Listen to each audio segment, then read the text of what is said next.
the book of 2 Thessalonians chapter 2. I'm going to start at verse 3. Let no man deceive you by any means, for that day shall not come except there come a falling away first, and that man of sin be revealed, the son of perdition.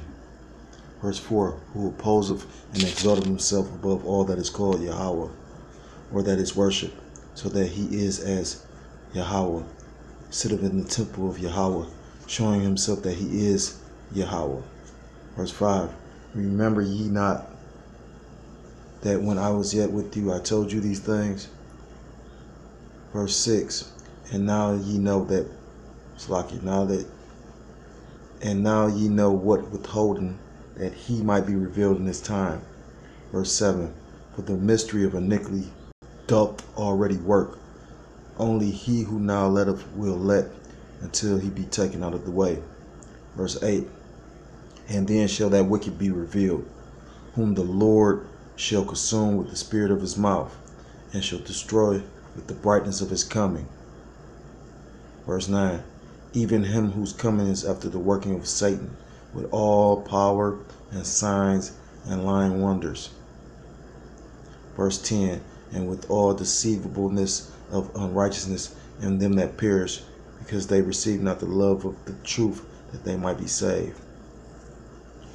I want to give all praise, honor, and glory to call Allah, Yahweh, Ba'ashem, Yahweh, Ba'ashem, Rachagadas, double honors to the apostles and elders of Great Millstone who taught me this truth. Peace and salutations to the Akim around the four corners of the earth, pushing the truth for faith and sincerity, risking their lives and the freedom to do so. Shalom to the Akwab and the Akim out there listening and learning. Lord willing, it's an edifying video. Shalom to the Israelite foreigners scattered abroad in the land of the heathens, looking like the heathen, but subscribing to this truth. To you I say shalom. Shalom to all the sincere Akim, risking their lives to do this work. This is the brother Yawasop out of the GMS Cleveland Church, a fellow servant, coming at you with another lesson of the spirit and power of Yahweh Ba'ashem Yahushua. And I got another lesson out of this book. Bear with me for a second. I want to show you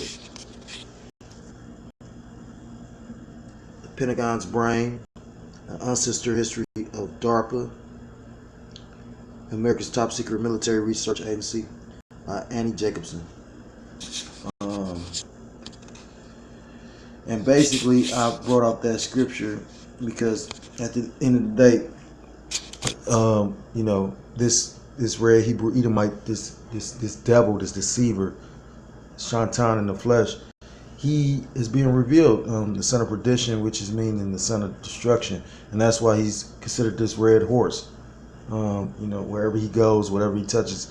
I mean, look at this devil, you know what I mean? I was going to do a video on it, but, 2020, the year of perfect vision, the year of prophecy, coined by Apostle Tahar.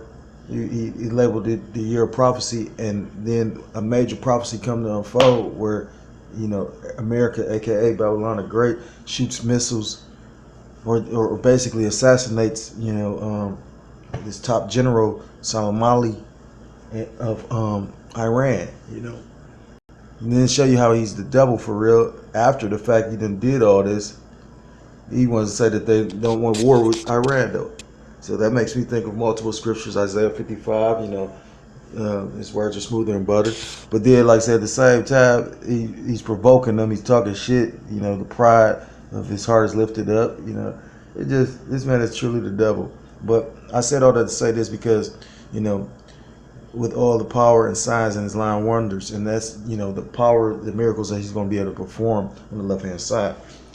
I'm going to do lesson out of this book now, Lord willing, and the lesson I want to start on is on the chapter 24, and it's called Drone Wars. But this is some of those signs and lying wonders, because Most High did bless Esau with spiritual gift, or Salakia with a gift. The man is not spiritual; he's carnal. If he is doing anything spiritual, it's through the workings of Satan. You know what I mean? That's why, what he's into. That's why Edomites, when you take time, not to digress, but just a personal testimony. I never was. I mean, even as kids, like most kids are into Halloween, but I always, had some kind of strange. What's the word? Like I always wondered what was really the point of Halloween. And then like I said, but Edomites and the heathen, majority of Edomites, they just naturally gravitate to that, and that's their spirit. Like the brother was saying from DTA, like this devil carnally, he's carnal. He doesn't really think about spiritual. You know what I mean? If it is, it's automatically off. You know what I mean? Like so,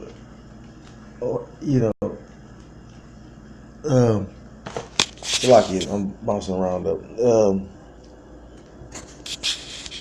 But I got another real script, and then I'm gonna bring out the lesson because it made me think of this. 2 Corinthians 2:9. Salaki, 2 Corinthians 2:11. At least Satan should get advantage of us, for we are not ignorant of his devices. And this Edomite does have a gift. I said spiritual, but he was given knowledge and wisdom on the left hand side, and it's a carnal gift. It's technologies. As well as far as Jacob, we were given faith and belief in the spiritual gift. You know what I mean? So that being said, I'm gonna go into one of these spiritual gifts, which is Salaki. That's what I wanted. Which is, it says drone wars, and it's interesting to me. It says, bear with me for a second. It says, Salaki. In May 2013, President Barack Obama gave a long-anticipated speech at the National Defense University at Fort McNair in Washington, D.C., in which he said it was time to bring the war on terror to a close. This war, like all wars, must end, he said, and quoted the 1795 warning by James Madison, who stated, "No nation could preserve its freedom in the midst of continual warfare." And that's the spirit, because as of me reading this book, Trump just addressed the nation today, and he tried to basically blame Obama for, basically the altercation between Iran, because after the fact of the United States, America, basically Donald Trump, because he okayed or sanctioned the death of this general. When Iran retaliated, he tried to blame Obama for it. And that just shows you how all these fucking politicians are in cahoots, but then at the same time they're going to backstab one another. And now, mind you, it ain't the fact that you just assassinated this man. It's the fact that, the administration, Obama's administration, basically